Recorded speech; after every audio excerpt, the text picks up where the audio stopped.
Naos namin ng matagumpay ang aming debate. Bigyan mo po kami ng presence of mind. Lord, patawarin mo rin po kami sa lahat ng aming kasalanang nagawa. Lahat ng ito ay aming hiniling sa iyong matamis na pangalan. Amen. Please be seated. Welcome everyone for our debate this afternoon by the grade 7 Galileo in their environmental science subject.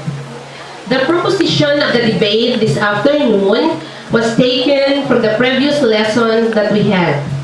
The class was divided into two groups to form the affirmative and the negative sides. They were given the freedom to choose debaters among the group. The clash of ideas that we will be witnessing is based on their ideas and understanding in relation to our topic, environmental perspectives and climate change.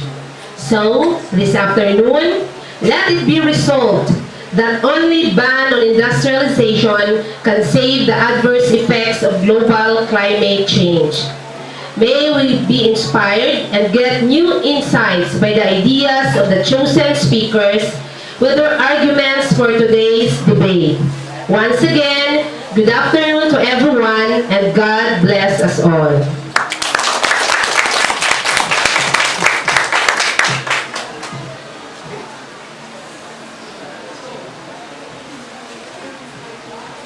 My due respect to the Board of Adjudicators, to the teachers who are in attendance, to the debating teams, classmates, schoolmates, friends, ladies and gentlemen, good afternoon. We are going to speak a debate in which the two parties will support themselves against attack. The topic to be deliberated is only ban on. The topic was chosen by the members of the debating team and was based from the recent topic that the class discussed. The technicalities are as follows. The class was broken down into two big groups. The members chose the two speakers, a team captain and a note taker. The class debate uses a team policy debate format. The features of team policy debate format. There are two sides in this format, the affirmative side and the negative side. The affirmative side proves the favorable effect of the topic, while the negative otherwise.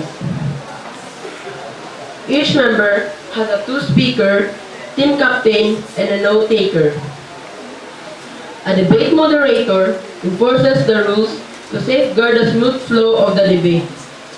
A board of adjudicators are invited to give judgment of the debate. Each speaker will be given 3 to 5 minutes to prepare the topic. Each speaker must establish his or her stance on the topic. Use the expression of negation and affirmation. Each speaker will be allotted of 2 to 3 minutes for every opening statement, 2 to 3 minutes for every rebuttal, and 1 to 2 minutes for cross-examination. A timekeeper will be assigned to record the time allotted to each speaker and has to stop. Thus, he or she is required to take the seat. Meanwhile, the mechanics of judging will also be given to the judges. The Board of Adjudicators will declare the best debater and best speaker. The winning team shall be determined by majority decision of the panel of adjudicators. Without further ado, and with due respect to our environmental science teacher, Mrs. Gemma Galileo, I am very proud to present to you our debating teams. From the affirmative side, the team captain, Mr. Alexander Ray Managal. The first speaker, Ms. Shoni May Doliosa. The second speaker, Mr. Hosni Alfonso. And the note taker, Ms. Evelyn Calderoma. From the negative side, Team Captain, Mr. Alexander and Mr. Kurt Navidad. The first speaker, Ms. Ivy May Distelio. The second speaker, Ms. Kathleen Claire Bacong. And the note taker, Mr. R.G. Mamintal. Likewise, I am also honored to give you our Board of Adjudicators. The first judge, Ma'am Mirna T. Ilazar, an English teacher. Next judge, Sir Danilo Lago, a science teacher. Our third judge, Ma'am Ruth F. Almado. Fourth judge is Sir Samsudin A. Kabuntalan, also our English teacher. To complete the set of judges, the chairman of the board, Sir Helbert D. Islava. And our principal, Ms. Mary Ann P. Aliman, Makan Officer. Our board of judges deserve to be given a warm round of applause.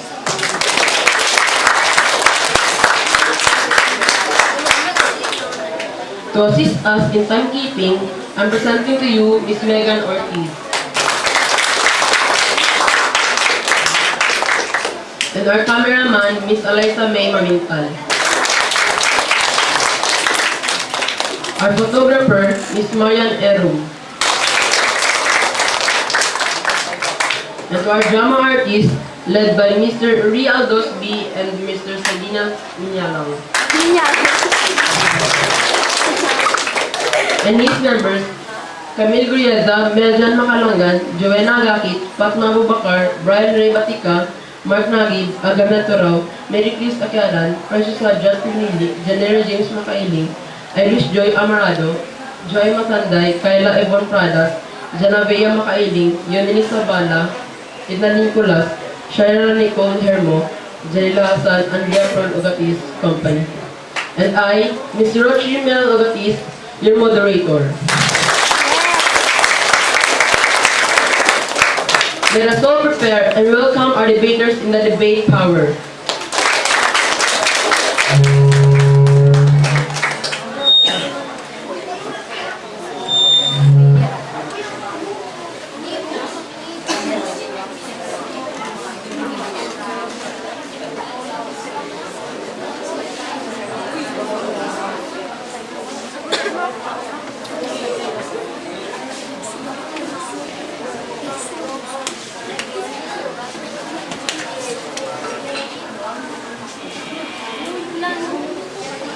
Ang na mahal kong kawan. Umpisahan natin na ang pagpuputol ng mga punong tao. At ngayon, kunin nyo na ang inyong mga sariling gamit.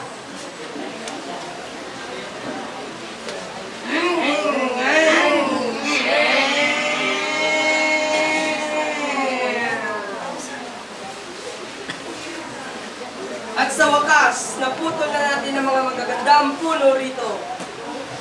Dahil ganyan, papatayuan natin ang mga iba't ibang klase ng mga bisan.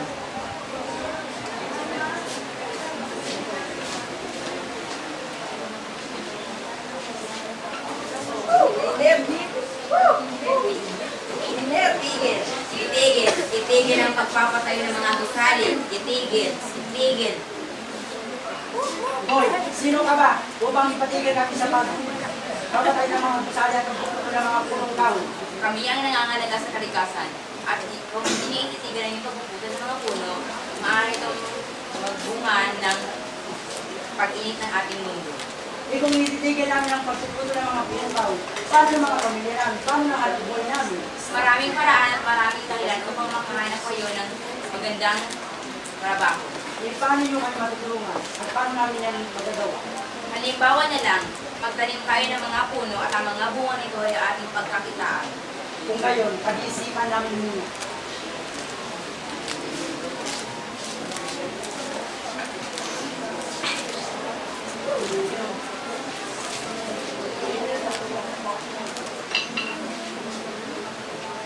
Itigil.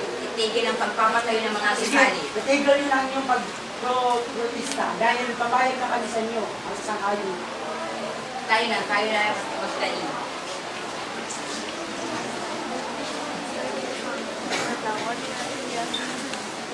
Mga layak pa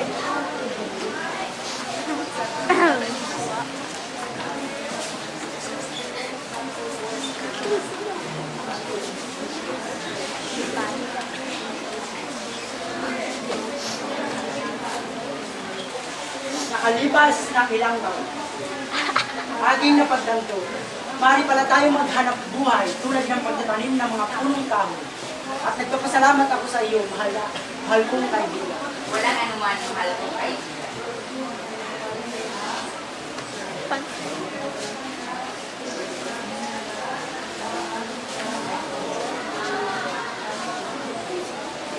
Yes.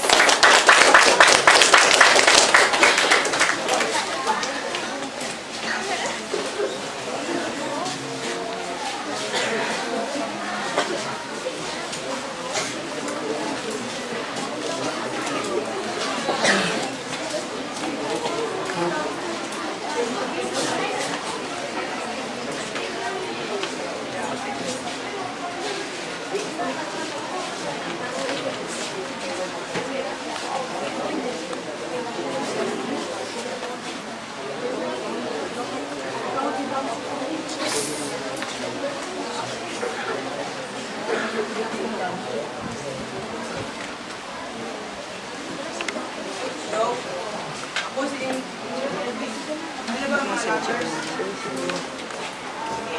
Hintayin ko lang kayo po.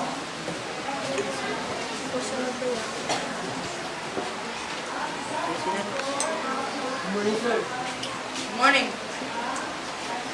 Boss, good morning. Good morning. Good morning.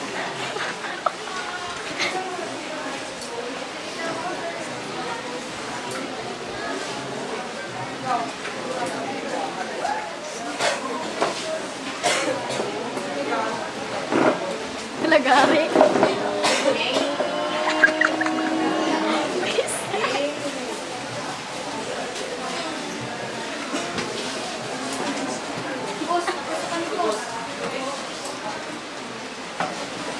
Ano ba ang magbuhat ng mga puno?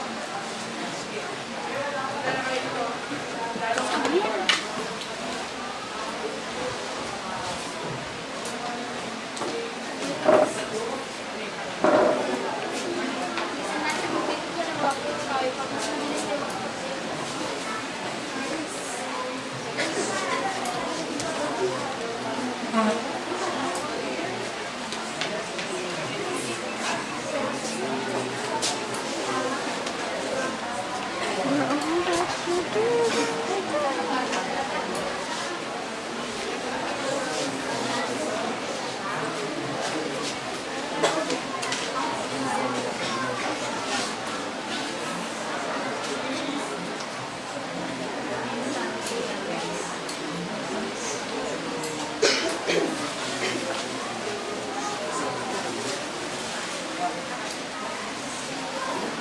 Pagkaraan ng isang dekada, ito na ang kalakasan ng pag-iindustrialisasyon.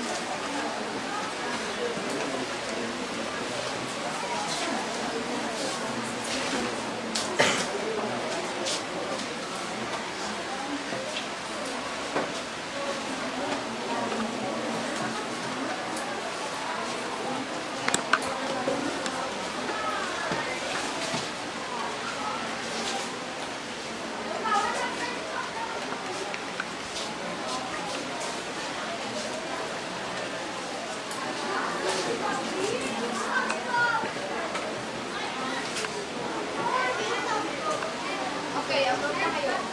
Yay! Sa wakas, meron na kami trabaho.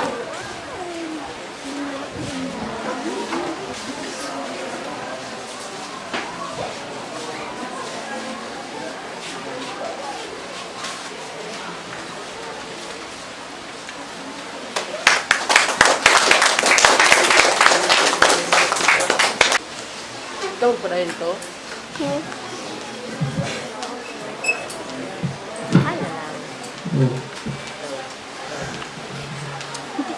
My warmest greetings to our board of judges,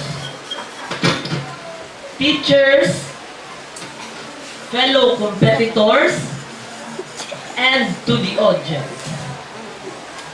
Our proposition for today is about only ban on industrialization can save the world from the adverse effects of global climate change. The development of science and technology had resulted in the growth and spread of heavy industries. 95% of causes of climate change is human activities, mainly industrialization. What is industrialization? According to Merriam-Webster Dictionary, industrialization is to build and operate factories and businesses in a city, region, country, etc. Climate change, one of its adverse effects, is the measurable increase in the Earth's average temperature of the atmosphere, oceans, and land masses. The Earth is warming very quickly.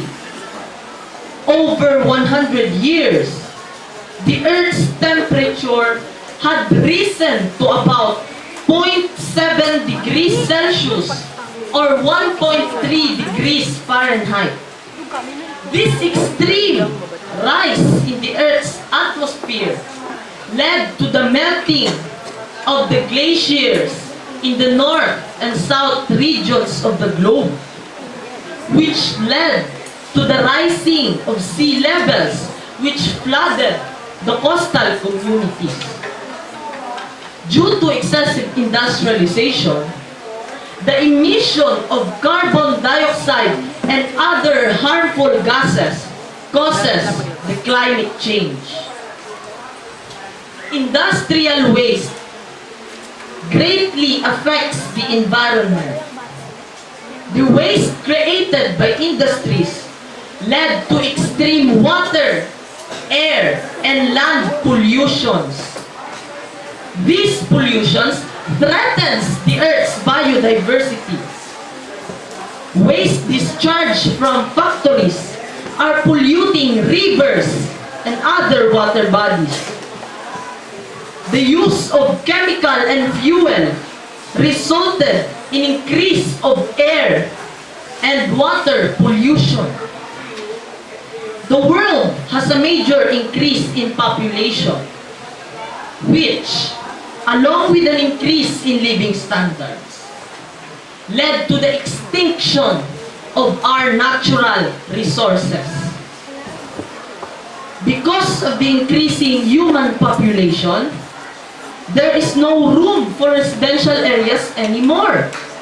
But industrialization found a way.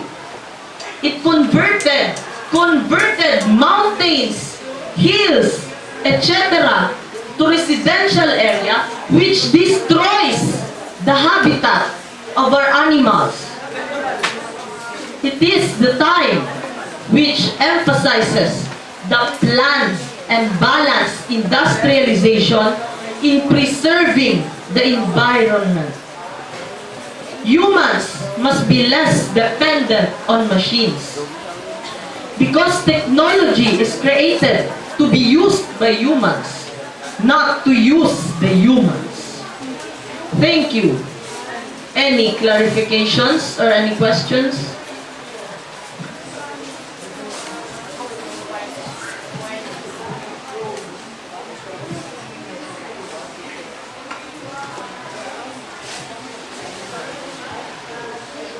Hello.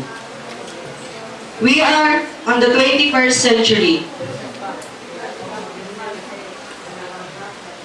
If there is no industrialization in our country, what will be the future of the next generation?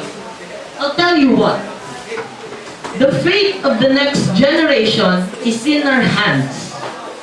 If we will destroy it by means of industrialization, our next generation will suffer the consequences we've made. But if we'll take care of it by banning industrialization and its evil effects on the environment, the next generation will enjoy the benefits.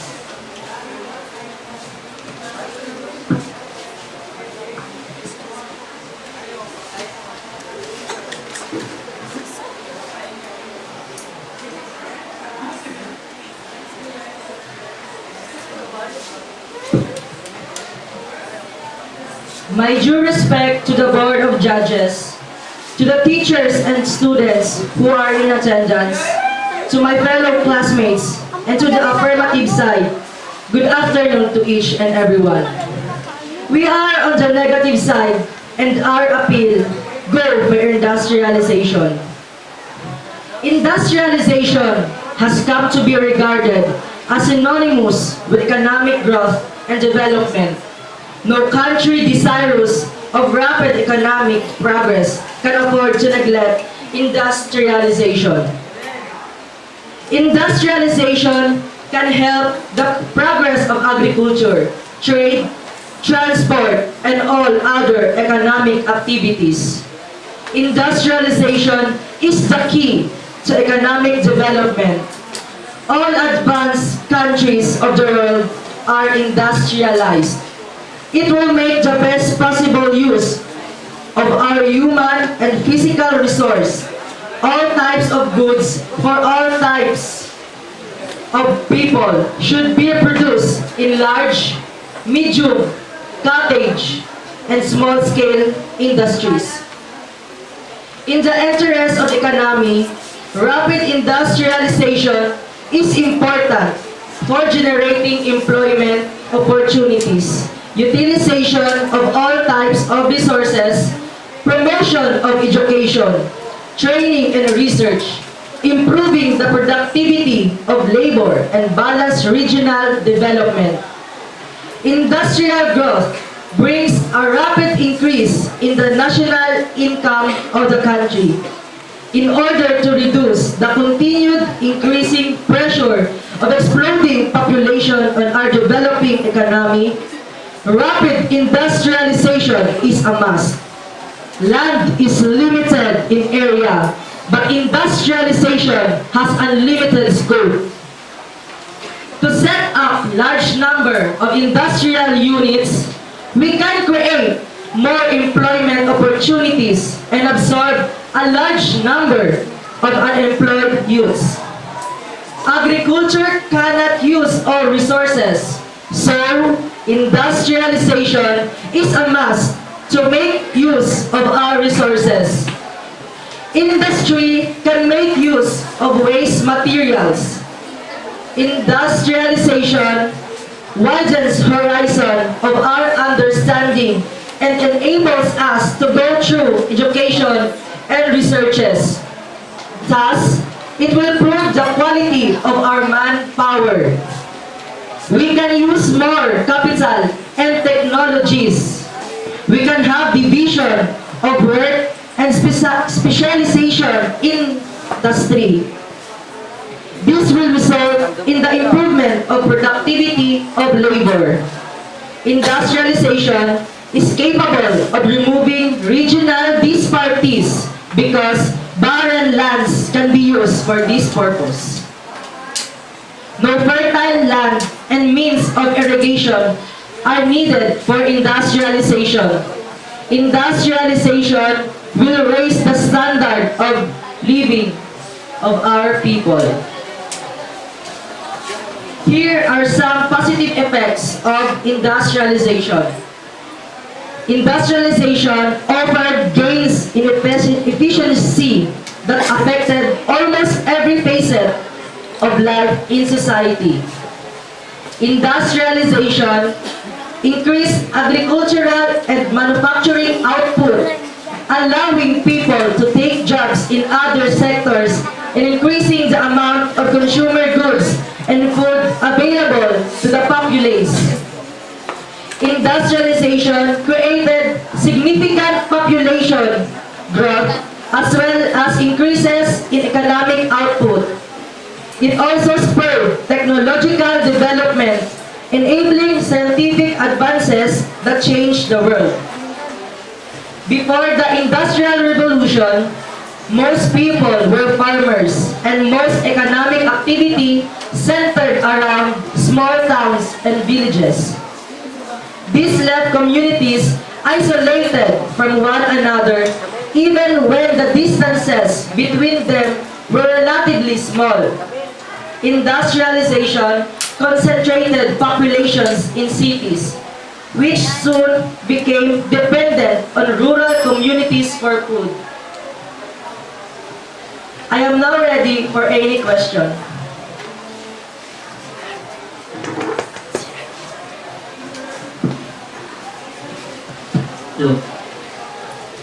If trees are cut and forests are vanished to be industrialized, what will be the thing to absorb carbon dioxide and other gases which cause climate change? Okay. For your question, Alex, my answer will be reforestation. Just like, for example, Mr. Victor Consonhi.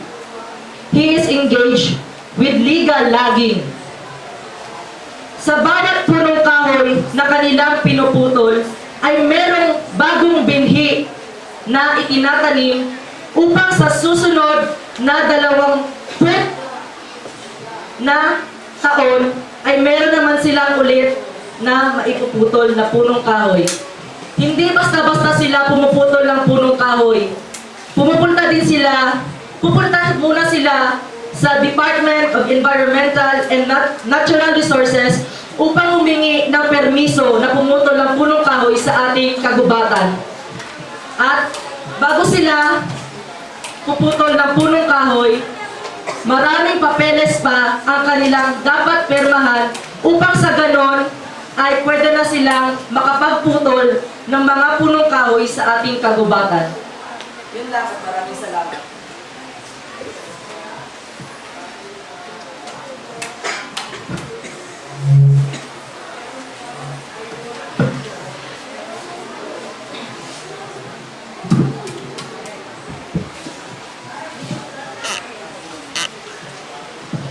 Industrialization was a curse.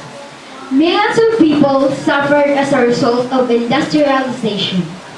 It is causing an imminent global melt, shifting weather systems, and if things continue the way they are, everyone who said the industrialization was good is going to regret it. We need to industrialize and find another method of transportation and manufacturing. It was a curse because the people who owned the factories gained a lot of money and they didn't use it to do good. Industrialization also was a blessing to the people who made the items. This may sound selfish, but for example, we benefit from the items, but we like Nike shoes when we know that the people behind the machines are suffering to feed their families every day. Hashtag good for lust, but hashtag bad for existence. Well, nowadays, we all hear about science did this, science did that. With the help of its most valuable friend, industrialization. Today, mankind is totally dependent on the products manufactured in factories. We made ourselves a pet of it. Man made machines, but now he is mechanized by them. Industrialization will destroy our planet. The environment that birthed us is being poisoned and destroyed. And for what? Society is organized like a machine. We are all in our place. We are losing skills to survive in the natural world, and the knowledge that being together can bring. Industrialization has given us stuff, but I'm not sure it's the abundant life. I would like to live in harmony with the planet and God. If we all learn to be concentrating on our basic needs being met, maybe the world could be fed and haves and have-nots are regrettable memory. Industrialization was a curse. Pollution and drinking water problems are the burning issues in Panacharo Assembly constituency, which is close to the capital city of Hyderabad. There is no proper drinking water supply in as many as 120 villages of the constituency. Global warming is just one of many negative effects of a century and a half of industrial pollutants into the environment. The average temperature of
industry is also more narrowly equated with manufacturing within so-called factory system that began to proliferate at this time.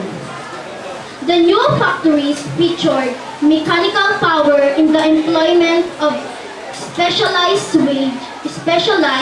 wage labor to operate machines to supply large volumes of standardized goods to markets mediated by the price mechanism.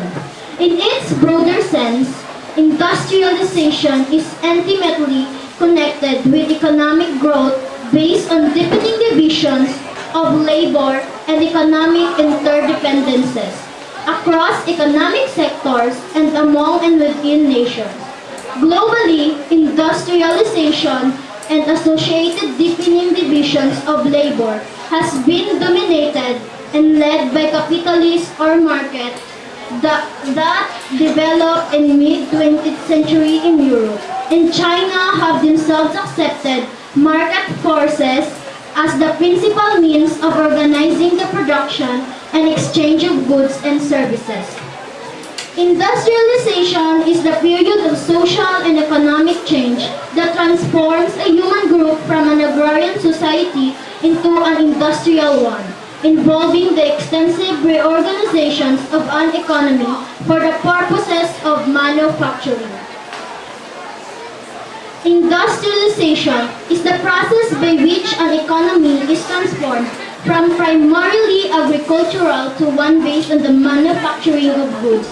The individual manual labor is replaced by mechanized mass production. Industrialization began in the late 18th century and early 19th century with major changes in agriculture, manufacturing, and transportation. It had a profound effect on the socio-economic and cultural conditions in the world. Well, the process of industrialization starts today, mark a major turning point in human social history, and this can be compared to the invention of farming. Industrialization has touched every aspect of our life and influenced our habits, our outlook, and our very own thoughts. Before industrialization actually began, many artists came out with imaginary pictures of modern machinery which eventually took shape. The spread of railways and factories, the construction of high-rise buildings and bridges, the rapid technological development in all fields had a profound impact on people's lives. To understand the change industrialization brought us to successful life. Industrialization. It is the process by which an economy is transformed from primarily agricultural to one based on the manufacturing of goods. I am now ready for any questions.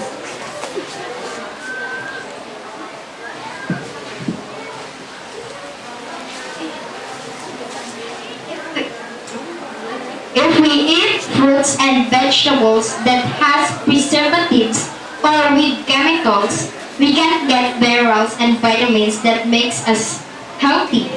If the industrialization will continue, how can we eat fresh vegetables and fruits that prevents us from sickness?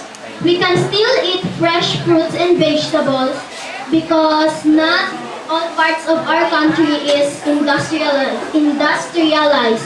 There are parts of our country that is not industrialized, like our place, Liba. Some parts of it is industrialized but some are not because ang pangunahin nating hanap buhay dito ay ang pagsasaka. At isa na rin dito yung Iloilo City. Once I visit it, oo, yung Iloilo City nga is industrialized pero meron ka pa rin makikitang mga tanim na punong kahoy na mga katulad ng mangga, yung mga rambutan doon kasi sa tabi lang yun ng kanilang bakuran. Dahil hindi naman lahat ng lugar ay ma-industrialize dahil mag-iiwan pa rin sila ng lupa para sa mga tao. At yung tao ay hindi pa rin nila mapipigilan yung sarili nila na magtanim ng mga fresh fruits and vegetables. Yun po, maraming salamat.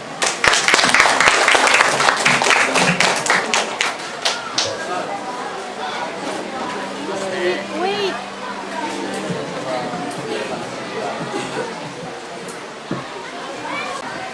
Okay, fine.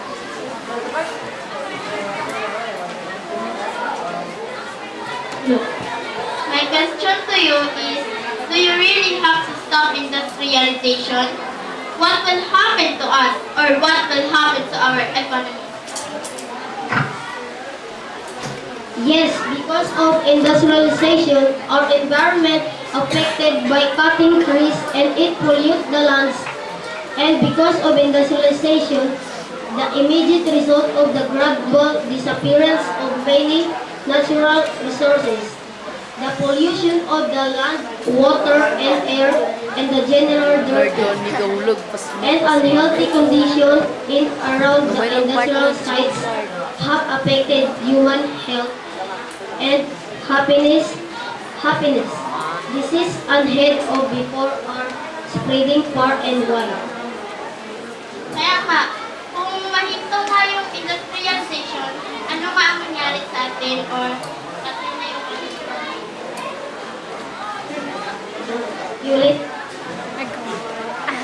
Kung mahinto nga yung industrialization, ano nga yung mangyayari sa atin? Or what will happen to our economy? Mas maging malago ang ating economy. Ano naman ang mangyayari sa atin? Marami tayong mapagkukunan ng pagkain at makapagtatrabaho tayo tulad ng pagkakasa.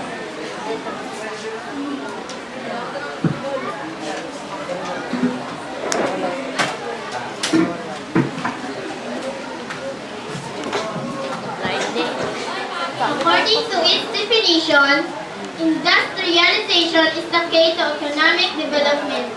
It generates employment opportunities, promotion of education, training, and research. As of now, some of our daily needs such as school supplies, appliances, clothing, goods, and other products were produced by some industries in our country. People will suffer from hunger and poverty. Millions will the production of factories. There will be great shortage of food and basic needs such as fuel for transportation, fabric for clothes, school supplies for education, and many more. If we stop industrialization, we cannot create new job opportunities, and if it will happen, we cannot get out from poverty and hunger. We cannot even afford goods that is being sold in the market. Our team should win because of this reason. According to Aditi Chopra of Economy of India, first, the growth of industries has resulted in large-scale production of goods, which are available to the consumer of much cheaper rates.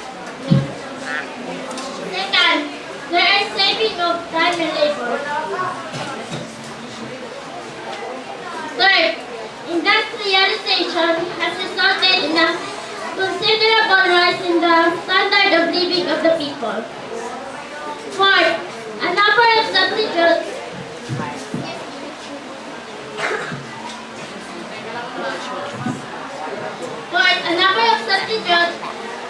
in consumer goods are available. The customer gets wide variety of choice.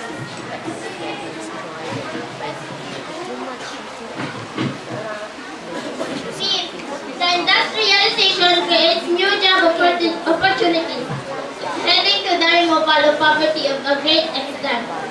So now, do we really have to stop industrialization? Practically speaking, we all need industrialization. Because without this, life would be hard and difficult for us. Let us promote industrialization for the best of our nation. Industrialized countries are at the top of the global socio-economic hierarchy, and their populations generally enjoy a life standard of living. Introduction of industries has led to the decrease in the cost of production of many essential items. The decrease in cost is the result of economy of large-scale production. It allows to save in labor. Industrial goods have become more affordable of common people. I am now ready for any questions.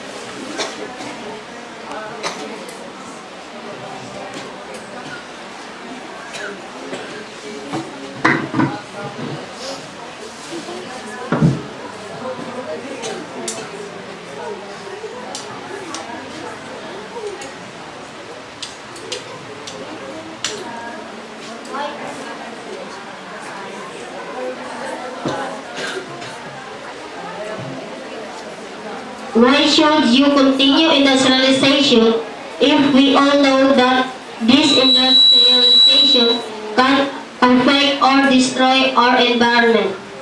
So like what I had said earlier, we should continue this industrialization because it is one of the vital parts of our economy in order for us to fulfill our basic needs in our everyday life and to make our country to be one of the progressive nations in the world. Factories can avoid or minimize water pollution, air pollution, land pollution, and other pollutions that are common problems in a certain community through proper segregation of waste and proper disposal of any materials they use or their ways on how to deal with this problem in our society. It depends on us. how we use this knowledge in order to have a clean and green environment. To set up large number of industrial units, we can create more employment opportunities and absorb a large number of unemployment jobs. Agriculture cannot use all resources, so industrialization is a must to make use of our resources. Industry can make use of waste materials. Industrialization widens horizon of our understanding and enables us to go through education and research. Thus, it will improve the quality of our manpower. We can use more capital and technologies. We can have division of work and specialization in the industry. This will result in the improvement of the productivity of labor. Industrialization is capable of removing regional disparities because barren lands can be used for this purpose. Okay, so students, let us start with our debate this afternoon.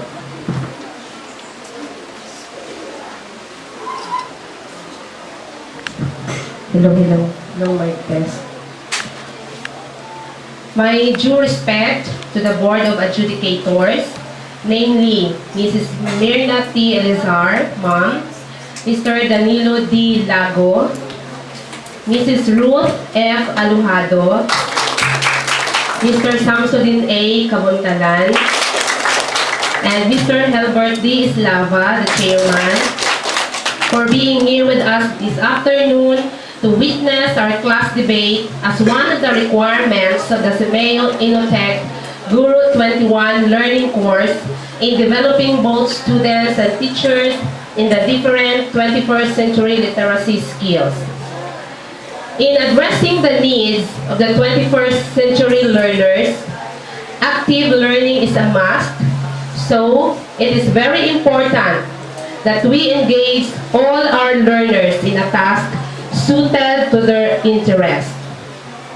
It is also very important that we expose our learners to different beliefs, culture, and tradition that they may be able to understand and respect each other's ideas and opinions on industrialization and preservation of environment.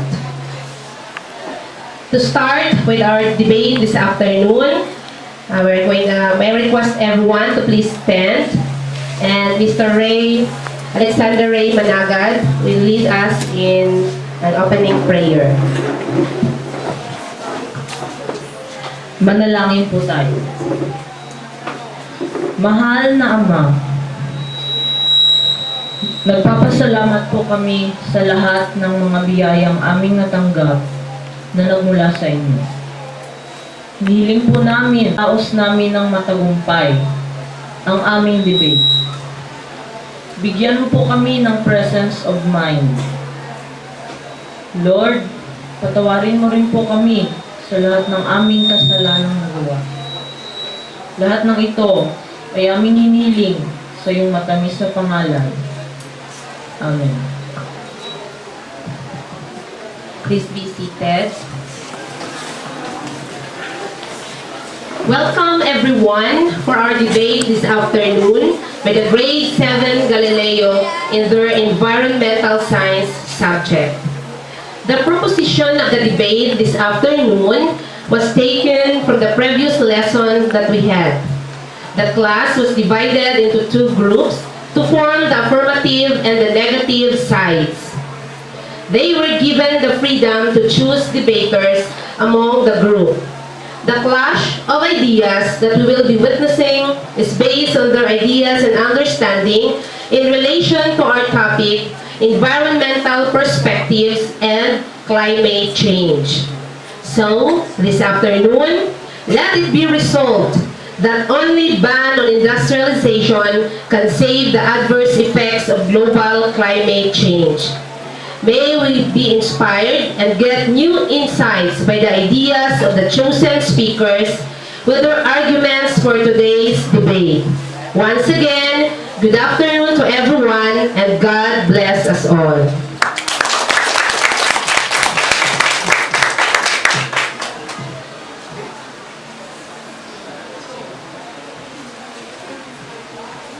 My due respect to the Board of Adjudicators, to the teachers who are in attendance, to the debating teams, classmates, schoolmates, friends, ladies and gentlemen, good afternoon.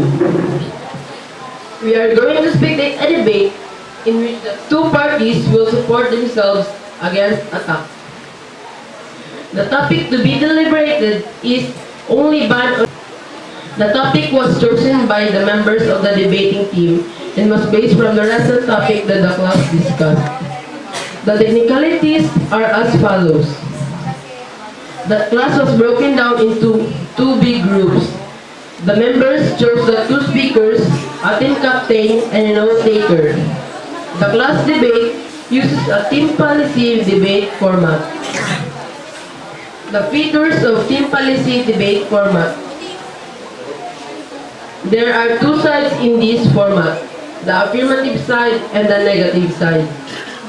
The affirmative side proves the favorable effect of the topic, while the negative otherwise.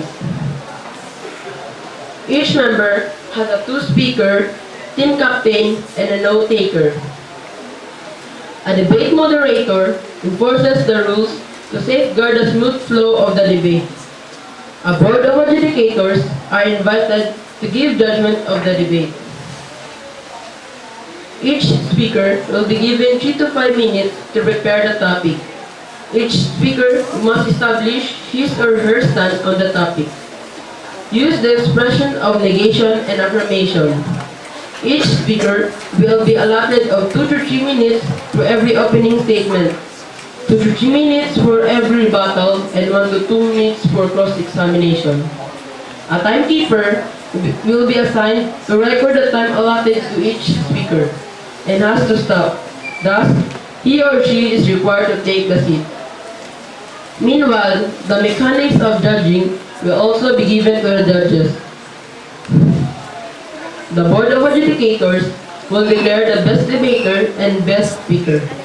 The winning team shall be determined by majority decision of the panel of adjudicators.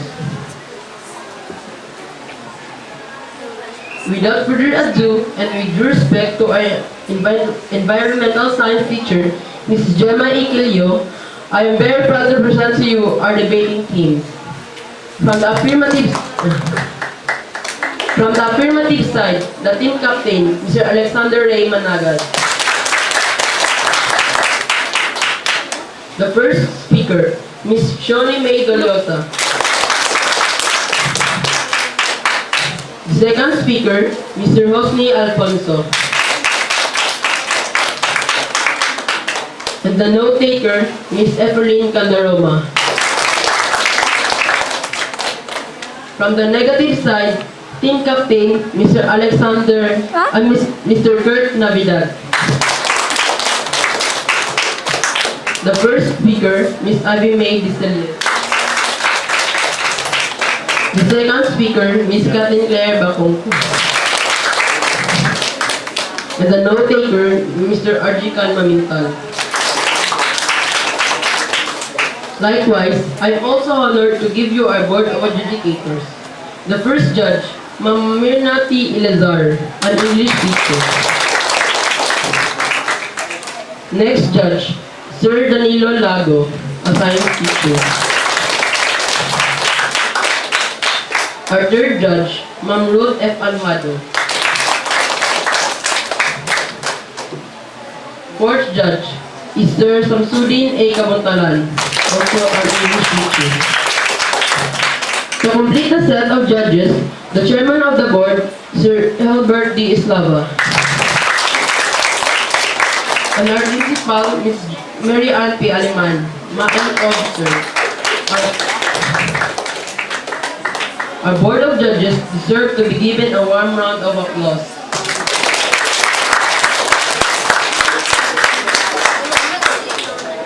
To assist us in timekeeping, I'm presenting to you Ms. Megan Ortiz. And our cameraman, Ms. Eliza May Mamintal. Our photographer, Ms. Marian Erum. And to our drama artist, led by Mr. Rial Dosby and Mr. Salinas Minyalang. And his members, Camille Grieda, Meljan Makalongan, Joanna Agakit, Fatma Abubakar, Brian Ray Batica, Mark Nagib, Agam Naturao, Mary Chris Akiaran, Precious Hadjat Pinili, Janera James Makailing, Irish Joy Amarado, Joy Matanday, Kayla Evon Pradas, Janavea Makailing, Yonini Sabala, Edna Nicolas, Shaira Nicole Hermo, Janila Hassan, Andrea Fron Ugatis Company. And I, Mr. Rochi Mel Ugatis, your moderator. Let us all prepare and welcome our debaters in the debate power.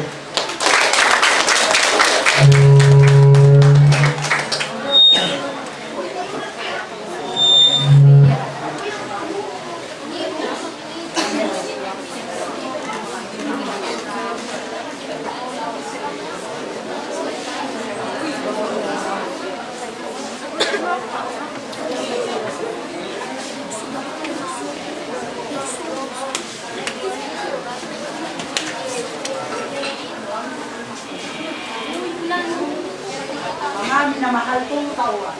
Umpisahan natin na ang pagpuputol ng mga punong kawan. At ngayon, kunin nyo na ang inyong mga sariling gamit.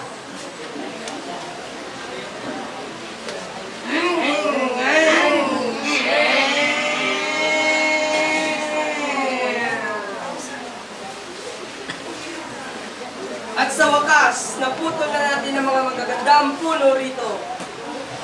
Dahil ganyan, papatayuan natin ang mga iba't ibang klase ng mga gusali.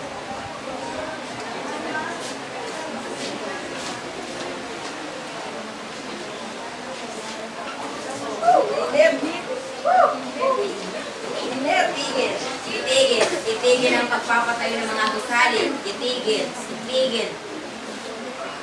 Hoy, sino ka ba? Upang ipatigil natin sa pagpapatay ng mga gusali at pagpuputol ng mga punong kahoy. Kami ang nangangalaga sa kalikasan. At kung hindi niyo ititigilan yung pagpuputol ng mga puno, maaari itong magbunga ng pag-init ng ating mundo. Eh kung ititigil namin ang pagpuputol ng mga punong kahoy, paano ng mga pamilya namin? Paano ng ating buhay namin? Maraming paraan at maraming dahilan upang makahanap kayo ng magandang trabaho. Eh paano yung kami matutulungan? At paano namin yan magagawa? Halimbawa na lang, magtanim tayo ng mga puno at ang mga bunga nito ay ating pagkakitaan. Kung gayon, pag-iisipan namin muna.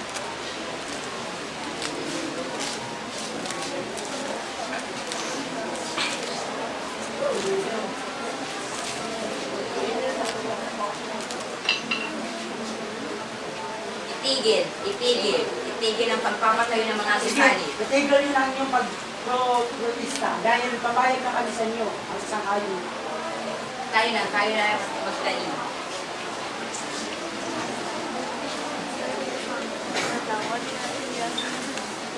Mga layak pa yan.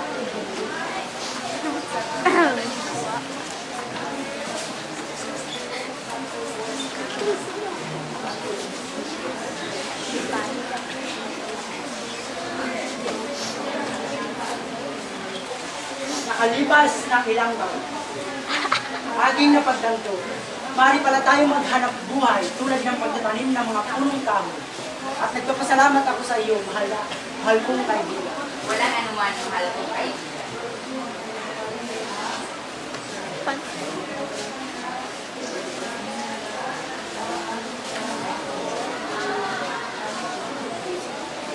Yes.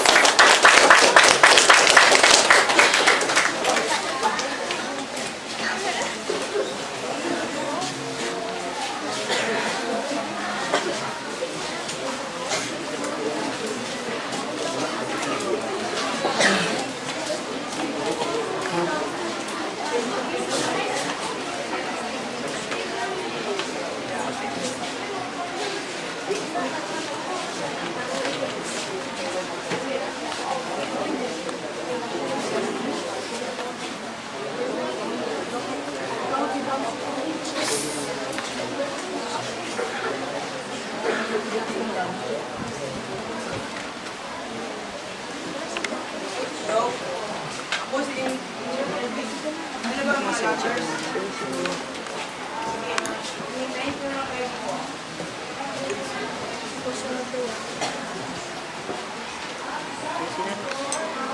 Morning, sir. Morning.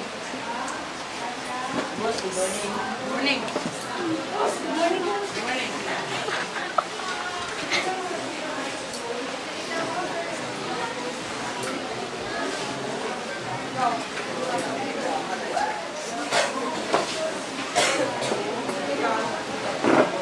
Kalagari.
Pagkaraan ng isang dekada, ito na ang kalakasan ng pag-iindustrialisasyon.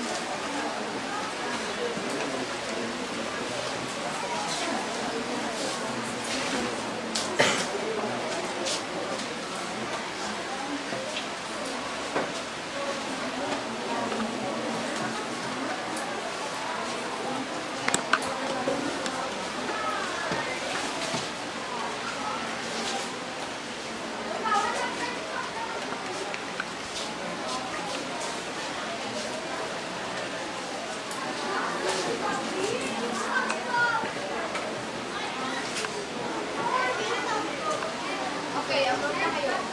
Yay! Sa wakas, meron na kami trabaho.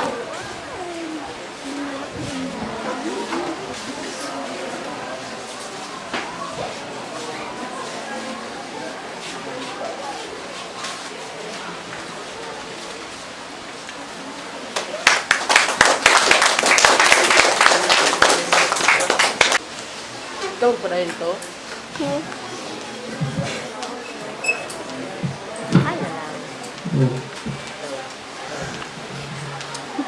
My warmest greetings to our Board of Judges, teachers, fellow competitors, and to the audience. Our proposition for today is about only ban on industrialization can save the world from the adverse effects of global climate change. The development of science and technology had resulted in the growth and spread of heavy industries. 95% of causes of climate change is human activities, mainly industrialization. What is industrialization? According to Merriam-Webster Dictionary, industrialization is to build and operate factories and businesses in a city, region, country, etc. Climate change, one of its adverse effects, is the measurable increase in the Earth's average temperature of the atmosphere, oceans, and land masses. The Earth is warming very quickly. over 100 years, the Earth's temperature had risen to about 0.7 degrees Celsius or 1.3 degrees Fahrenheit. This extreme rise in the Earth's atmosphere led to the melting of the glaciers in the north and south regions of the globe, which led to the rising of sea levels, which flooded the coastal communities. Due to excessive industrialization, the emission of carbon dioxide and other harmful gases causes the climate change. Industrial waste greatly affects the environment. The waste created by industries led to extreme water, air, and land pollutions. These pollutions threatens the Earth's biodiversity. Waste discharged from factories are polluting rivers and other water bodies. The use of chemical and fuel resulted in increase of air and water pollution. The world has a major increase in population, which, along with an increase in living standards, led to the extinction of our natural resources. Because of the increasing human population, there is no room for residential areas anymore. But industrialization found a way. It converted mountains, hills, etc. to residential area, which destroys the habitat of our animals. It is the time which emphasizes the planned and balanced industrialization in preserving the environment. Humans must be less dependent on machines, because technology is created to be used by humans, not to use the humans. Thank you. Any clarifications or any questions?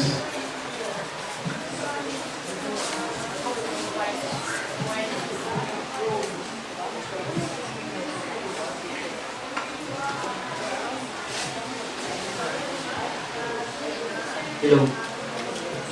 We are on the 21st century. If there is no industrialization in our country, what will be the future of the next generation? I'll tell you what. The fate of the next generation is in our hands. If we will destroy it by means of industrialization, our next generation will suffer the consequences we've made. But if we'll take care of it by banning industrialization and its evil effects on the environment, the next generation will enjoy the benefits.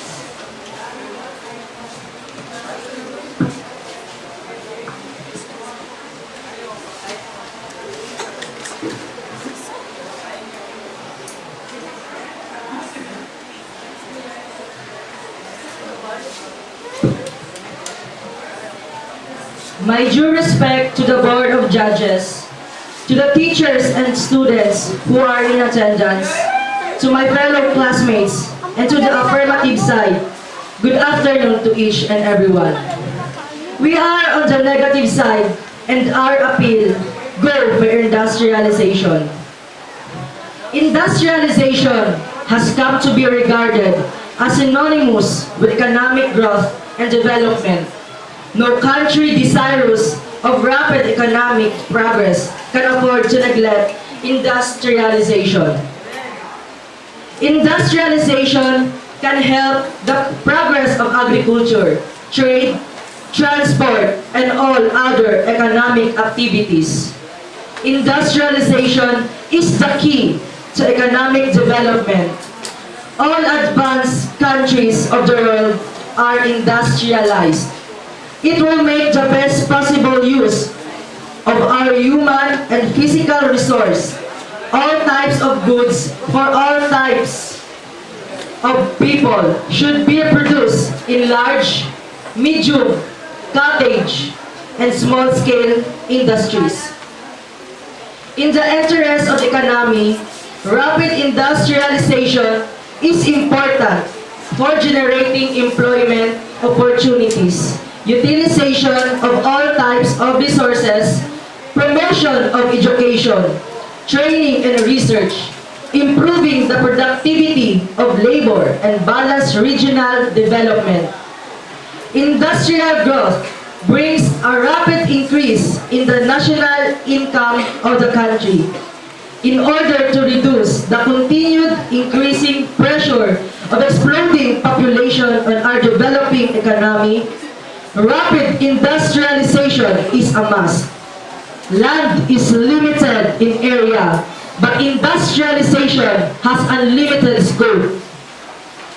To set up large number of industrial units, we can create more employment opportunities and absorb a large number of unemployed youths. Agriculture cannot use all resources, so industrialization is a must to make use of our resources. Industry can make use of waste materials. Industrialization widens horizon of our understanding and enables us to go through education and researches. Thus, it will improve the quality of our manpower. We can use more capital and technologies. We can have division of work and specialization in industry. This will result in the improvement of productivity of labor. Industrialization is capable of removing regional disparities because barren lands can be used for this purpose. No fertile land and means of irrigation are needed for industrialization. Industrialization will raise the standard of living of our people. Here are some positive effects of industrialization. Industrialization offered gains in efficiency that affected almost every facet of life in society. Industrialization increased agricultural and manufacturing output, allowing people to take jobs in other sectors and increasing the amount of consumer goods and food available to the populace. Industrialization created significant population growth as well as increases in economic output. It also spurred technological development, enabling scientific advances that changed the world.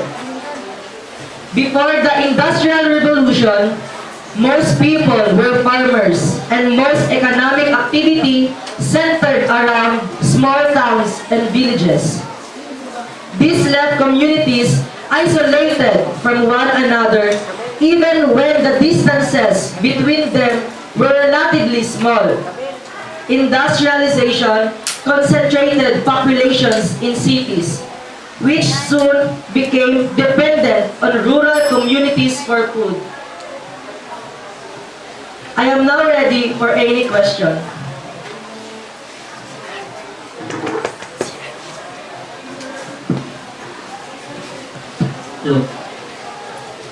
If trees are cut and forests are vanished to be industrialized, what will be the thing to absorb carbon dioxide and other gases which cause climate change? Okay. For your question, Alex, my answer will be reforestation. Just like, for example, Mr. Victor Consolhi. He is engaged with legal logging. Sa bawat punong kahoy na kanilang pinuputol, ay merong bagong binhi na itinatanim upang sa susunod na 20 na taon ay meron naman silang ulit na maipuputol na punong kahoy. Hindi basta-basta sila pumuputol ng punong kahoy. Pupunta muna sila sa Department of Environmental and Natural Resources upang humingi ng permiso na pumutol ng punong kahoy sa ating kagubatan. At bago sila puputol ng punong kahoy, maraming papeles pa ang kanilang dapat pirmahan upang sa ganon ay pwede na silang makapagputol ng mga punong kahoy sa ating kagubatan. Yun lang at maraming salamat.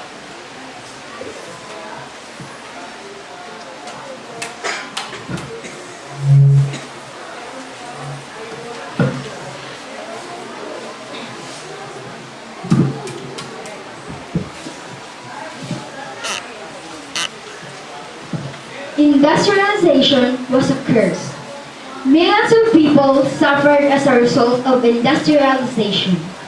It is causing an imminent global melt, shifting weather systems, and if things continue the way they are, everyone who said the industrialization was good is going to regret it. We need to industrialize and find another method of transportation and manufacturing. It was a curse because the people who owned the factories gained a lot of money and they didn't use it to do good.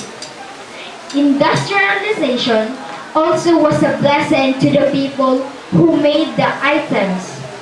This may sound selfish, but for example, we benefit from the items, but we like Nike shoes when we know that the people behind the machines are suffering to feed their families every day.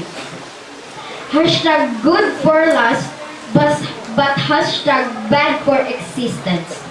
Well, nowadays, we all hear about science did this, science did that, with the help of its most valuable friend, industrialization.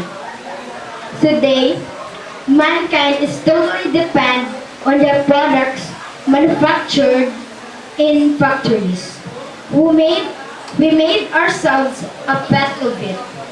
Man made machines, but now he is mechanized by them. Industrialization will destroy our planet. The environment that birthed us is being poisoned and destroyed. And for what? Society is organized like a machine. We are all in our place. We are losing skills to survive in the natural world and the knowledge that being together can bring. Industrialization has given us stuff, but I'm not sure it's the abundant life. I would like to live in harmony with the planet and God. If we all learn to be concentrating on our basic needs being met, maybe the world could be fed and haves and have-nots are regrettable memory. Industrialization was a curse. Pollution and drinking water problems are the burning issues in Panacharo Assembly constituency, which is close to the capital city of Hyderabad. There is no proper drinking water supply in as many as 120 villages of the constituency. Global warming is just one of many negative effects of a century and a half of industrial pollutants into the environment. The average temperature of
industry is also more narrowly equated with manufacturing within so-called factory system that began to proliferate at this time. The new factories featured mechanical power in the employment of specialized wage labor to operate machines to supply large volumes of standardized goods to markets mediated by the price mechanism. In its broader sense, industrialization is intimately connected with economic growth based on deepening divisions of labor and economic interdependencies across economic sectors and among and within nations. Globally, industrialization and associated deepening divisions of labor has been dominated and led by capitalist or market that developed in mid-20th century in Europe and China have themselves accepted market forces as the principal means of organizing the production and exchange of goods and services.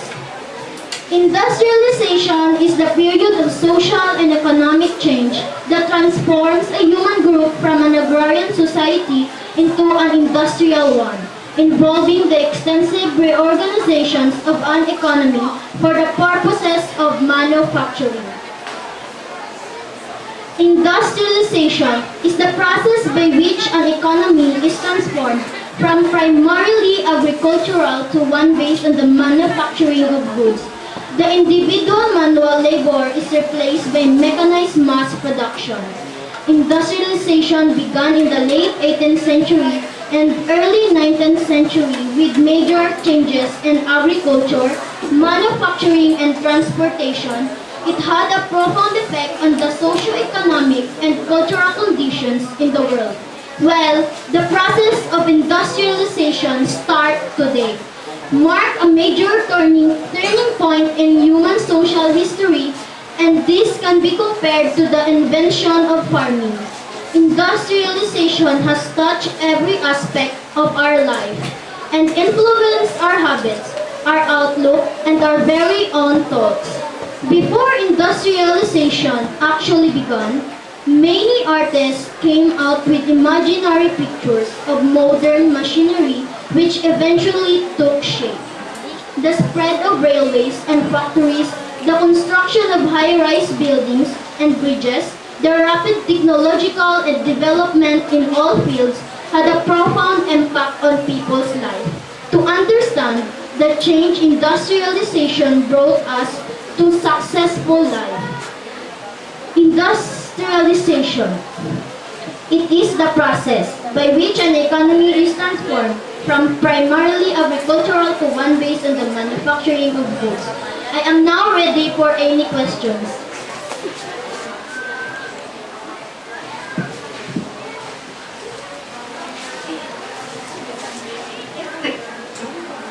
If we eat fruits and vegetables that has preservatives or with chemicals, we can't get minerals and vitamins that makes us healthy.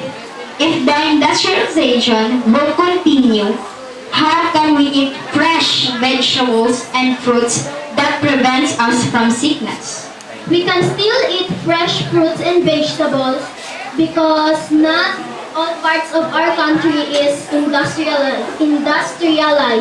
There are parts of our country that is not industrialized, like our place Liba.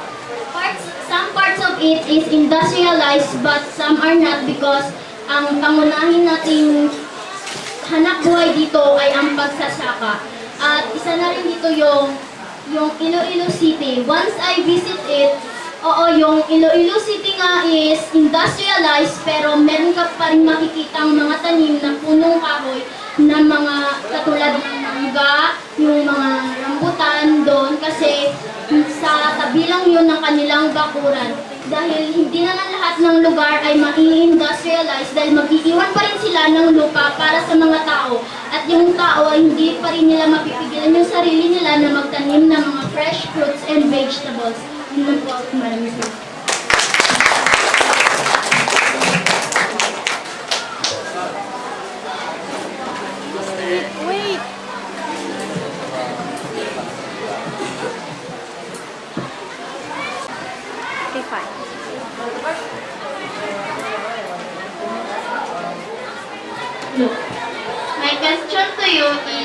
Do you really have to stop industrialization? What will happen to us, or what will happen to our economy? Yes, because of industrialization, our environment affected by cutting trees and it pollutes the lands. And because of industrialization, the immediate result of the gradual disappearance of many natural resources, the pollution of the land, water, and air, and the general dirt, and unhealthy conditions in around the industrial sites have affected human health and happiness. This is unheard of before are spreading far and wide. Kaya nga, kung mahinto nga yung industrialization, ano nga ang mangyari sa atin or patay na yung Ulit. Kung mahinto nga yung industrialization, ano nga yung mangyayari sa atin or what will happen to our economy? Mas maging malago ang ating economy. Ano naman ang mangyayari sa atin? Marami tayong makakukunan ng pagkain at makapagtatrabaho tayo tulad ng pagsasaka.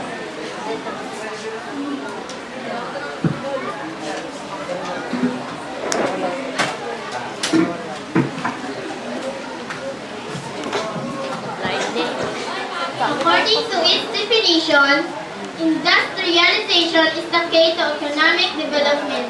It generates employment opportunities, promotion of education, training, and research.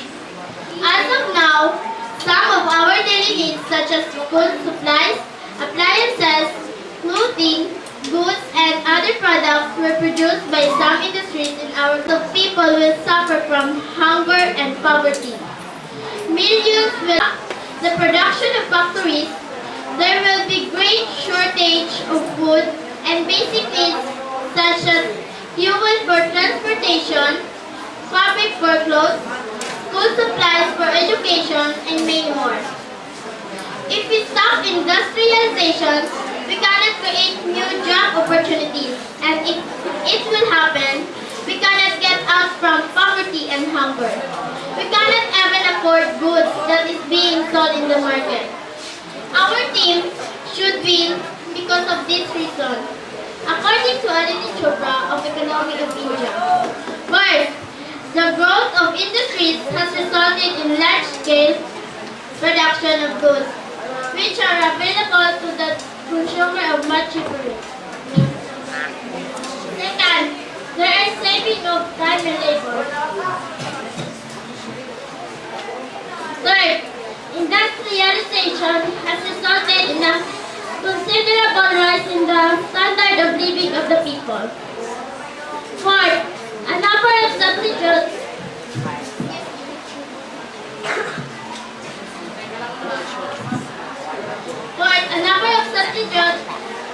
in consumer goods are available. The customer gets wide variety of choice.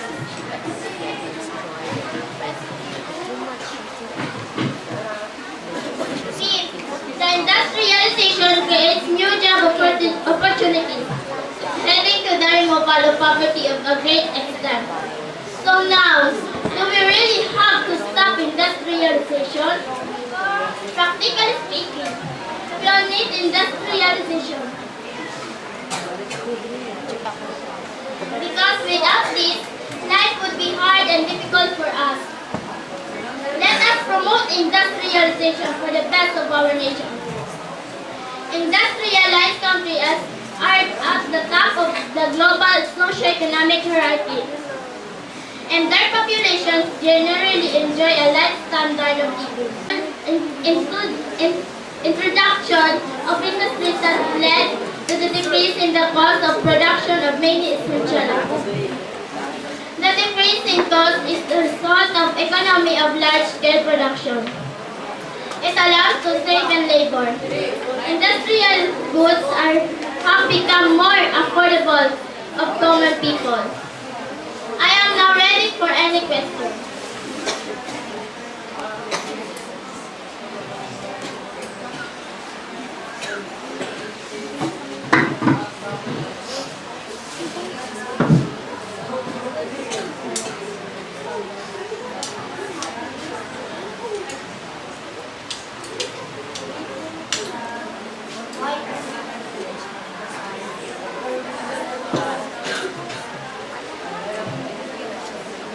Why should you continue industrialization if we all know that this industrialization can affect or destroy our environment? So like what I had said earlier, we should continue this industrialization because it is one of the vital parts of our economy in order for us to fulfill our basic needs in our everyday life and to make our country to be one of the progressive nations in the world. Factories can avoid or minimize water pollution, air pollution, land pollution, and other pollutions that are common problems in a certain community through proper segregation of waste and proper disposal of any materials they use or their waste on how to deal with this problem in our society. It depends on us how we use this knowledge in order to have a clean and green environment. To set up large number of industrial units, we can create more employment opportunities and absorb a large number of unemployment jobs. Agriculture cannot use our resources, so industrialization is a must to make use of our resources. Industry can make use of waste materials. Industrialization widens horizon of our understanding and enables us to go through education and research. Thus, it will improve the quality of our manpower. We can use more capital and technologies. We can have division of work and specialization in the industry. This will result in the improvement of the productivity of labor. Industrialization is capable of removing regional disparities because barren lands can be used for this purpose.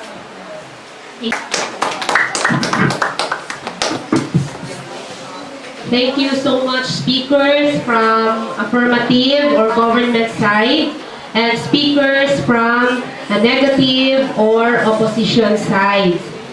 Now, let's go to rebuttal speech or cross-examination of from the affirmative and negative side. Rebuttal is the speech of refuting by offering a contrary contention or argument or cross-examination to the other side. And let us now listen to rebuttal speech or cross-examination of every speakers. We'll ask the question first. Alex.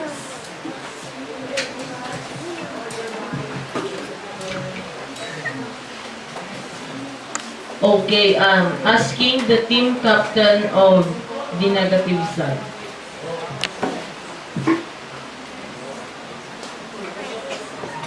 I just want to clarify something about what you said in my question earlier.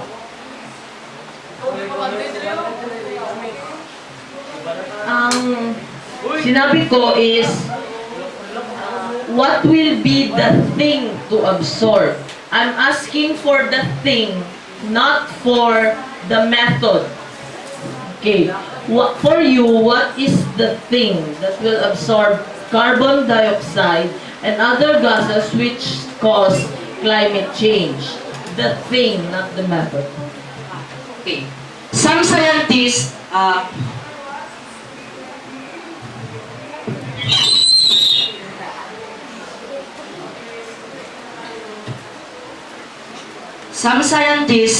have a plan to invent an object to prevent the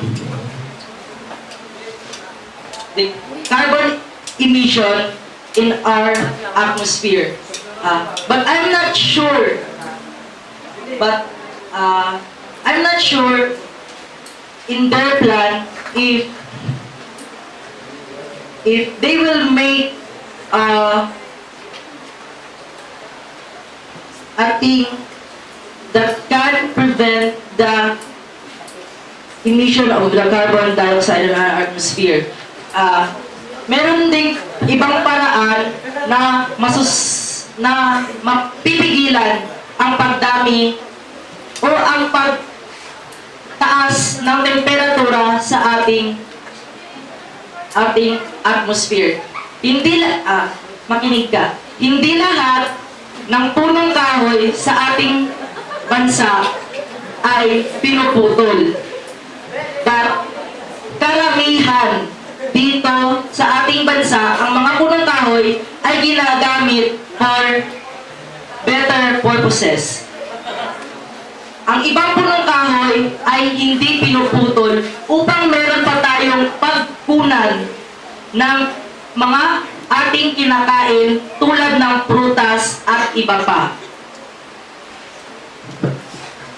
So are you saying that yung mga punong kahoy na yon na tinira ay dapat putulin? So wala na matitirang puno na mag-a-absorb. At yung sinasabi mong thing na iniimbento ng mga scientist, naimbento na ba yun? Sa Sabi ko nga kanina, hindi lahat ng punong kahoy sa ating bansa ay pinuputol. Meron ding tinitira upang meron pa tayong pagkunan ng ating makakain tulad ng prutas. Yes nga. Diba meron tayong tinitirang mga punong kahoy, tapos sabi mo, para meron tayong pagkukunan ng prutas. Diba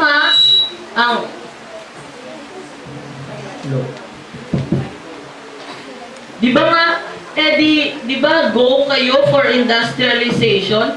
Di saan pa pala kukuha ng mga papel, mga ibang natural resources, if kung sinabi mo ang ibang mga puno is ginagamit na lang para may pagkukunan tayo ng mga prutas, di saan pa kukunin yung mga puno na na-produce ng mga papel? Okay. Another raw material. Okay, balik tayo sa sinabi ko kanina. Sabi ko, si Mr. Consonhe ay engaged sa legal logging. Pag pumuputol sila ng punong kahoy, ay pinapalitan din nila ng bagong binhi upang sa susunod na 20 na taon ay meron ulit na punong kahoy na mapuputol at upang magagamit ng ating mga mamamayang Pilipino. So bakit kanina sa role playing nyo, wala nyo nireplant ang mga puno? Kung sinasabi mong merong legal logging, pag bumutol ka, i-replant mo, bakit kanina sa role playing nyo parang hindi ko yun nakita? Hindi lang yun ang epekto ng industrialisasyon sa ating bansa. Meron ding mga job fair na ang industrialisasyon, ang epekto ng industrialisasyon ay meron mga job fair, mga educational programs, and etc. So, if industrialization will continue umiinit din ang ating mundo. Dahil nga, industrialization, according to Merriam-Webster, is the pag-ooperate ng mga factories. Okay? Factories is a good example of emitting carbon dioxide and other harmful gases which cause global climate change. Ang global climate change ay hindi talaga lahat ng industrialization ay nagkakos ng global climate change. Minsan, meron ding yung overpopulated country. Hindi kasalanan ng industrialization kung marami ng populasyon ang ating bansa.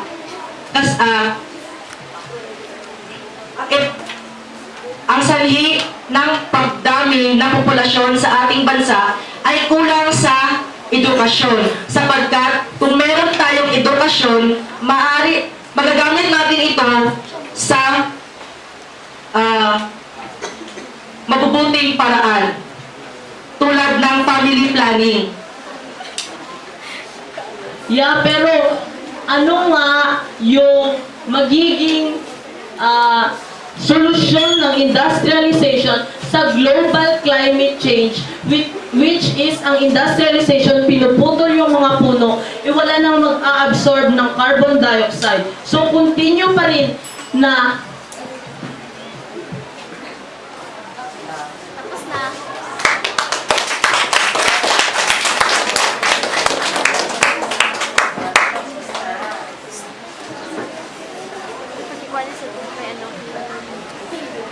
I call the first speaker of the affirmative side.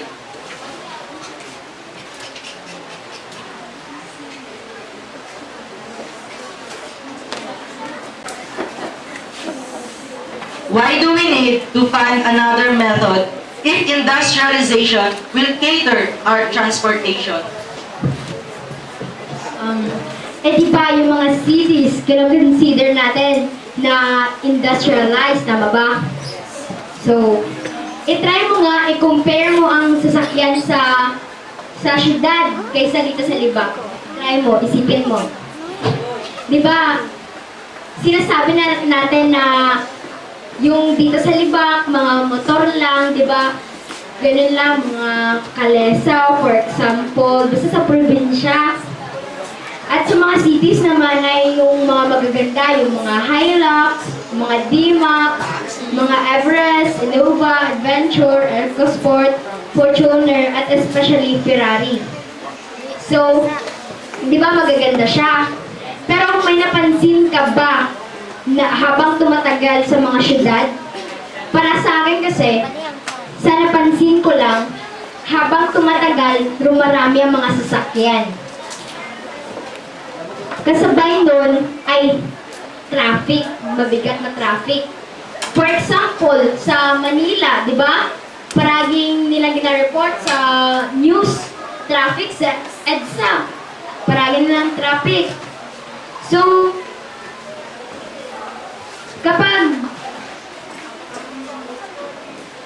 pero i-compare mo naman dito sa Libak, dahil nga kakaunti lang mga sasakyan dito,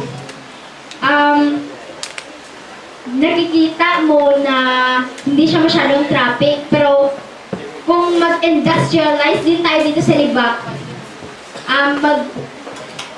habang tumatagal din siya, rarami din yung mga sasakyan dito. Yun lang.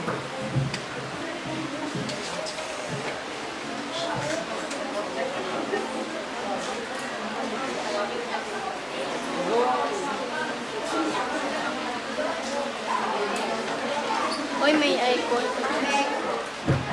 May I call the first speaker of the negative side?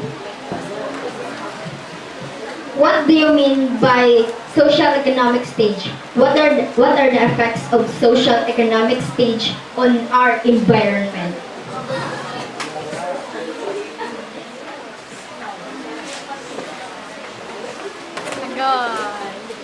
I don't know the meaning of social economic change. Stage pala.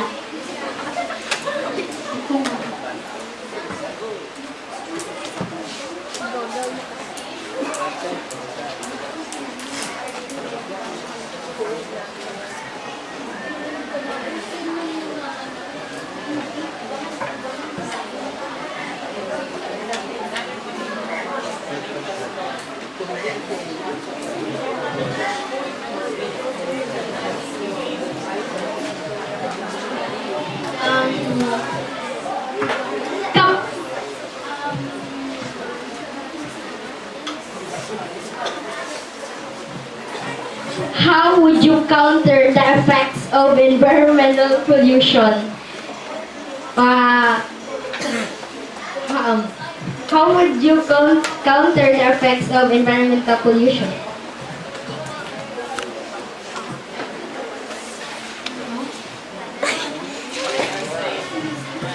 How would you counter or solve the effects of environmental pollution? Well, masolve yan kung yung mga industrialists ay kung dahil yung mga factories ay nagtatapon ng mga chemicals, tapos ano yun sa mga ilog, tulad yung sa ilog Pasig, yung masasolve natin yun kung yung mga basura nila ay tatapon nila sa tamang surahan at maaring hindi na ito kakalat sa ilog na magsanhi ng mga sakit sa mga tao malapit na ninirahan doon.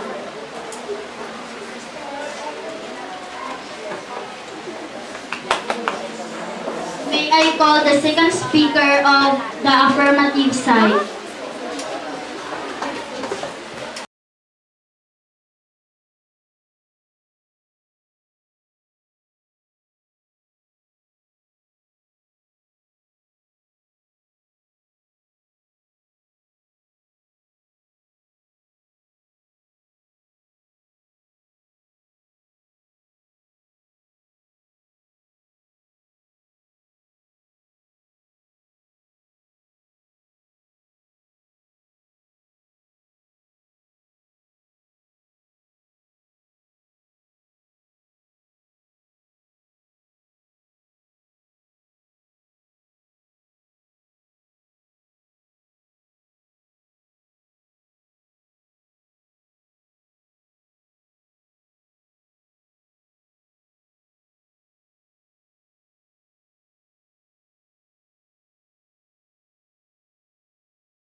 destroys our Mother Earth. It causes global warming, climate change, landslide, deforestation, that in general that can cause hunger to our health and our needs. Okay, thank you so much. So Ms. Makailing is suggesting for an info drive regarding industrialization and preservation of our environment. The last question, if you have decided to go for industrialization, how will you move on to it without compromising our mother nature? If you have decided to go for industrialization, how will you move on to it without compromising our mother nature? Okay, Andrea, Miss Andrea. As you can see, nature is a source. Right. Nature is a source to continue the industrialization, but it is getting destroyed because of the too much usage of our nature. We can continue our industrialization without compromising it by planting trees and throwing the waste in a proper way. Kailangan din natin may disiplina sa paggamit ng kalikasan. Okay. Thank you so much. Thank you, grade 7 Galileo, for your very nice ideas. The world belongs to its creator. The earth is the Lord's and everything in it. The world and all who live in it. For he founded it upon the seas and established it upon the waters. Psalm chapter 24 verses 1 to 2. How does he intend his creation to be managed? We begin with the instruction in Genesis. In the beginning, God created the heavens and the earth. He created the perfect place for us. Nature is essential to our lives.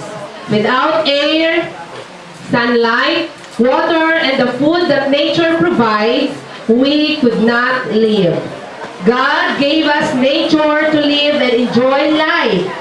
And comes garbage, pollution, deforestation, and use of natural resources because of industrialization.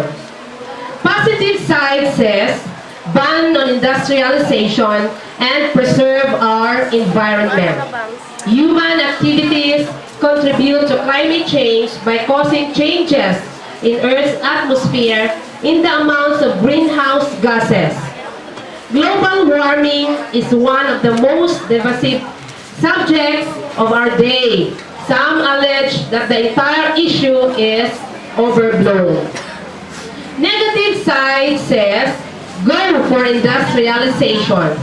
It is the development of industry on an extensive scale and synonymous to economic development. It will make the best possible use of all resources. Rapid industrialization is important for having an employment. It also gives economic increase.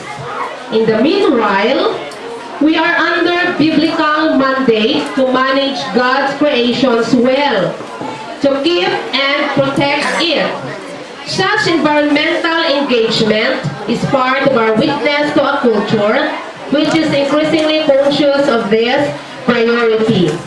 While we are paving our way to industrialization, let us remember that our work to preserve God's creation is the best way to ensure that future generations will be sustained and healthy. Take a look on this video, and this will help a lot on how we can stop climate change.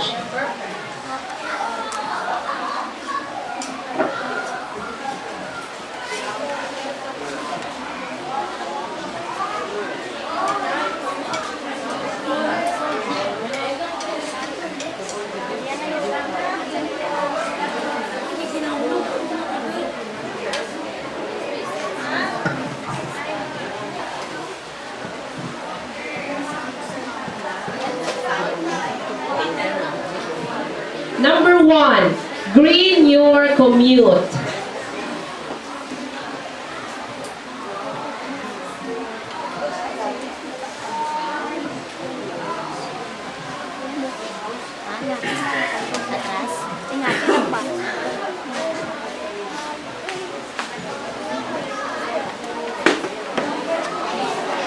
Number 2, be energy efficient.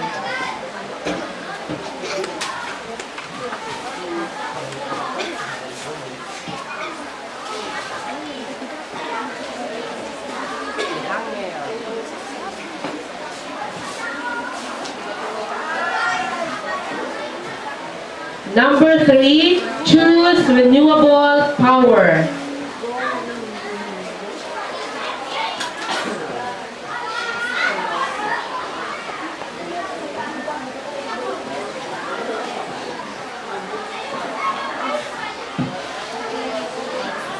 Number 4, eat wisely.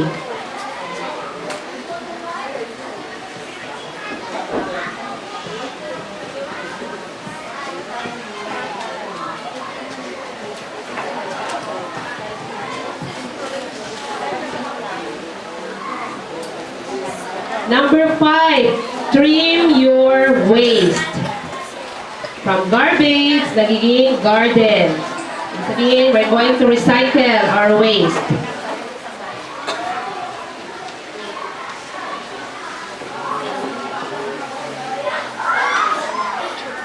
Number 6, let polluters pay.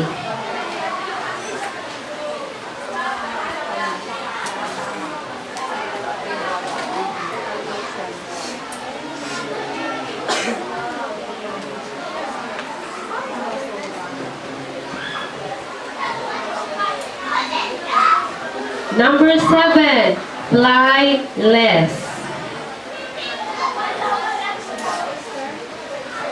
Meaning to say, kung hindi man lang kailangan mag-aeroplano, wag na lang.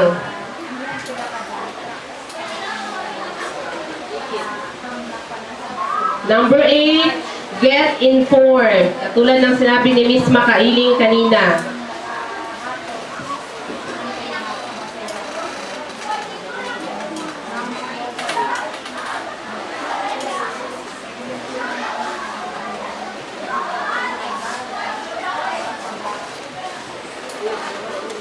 Number 9, get involved.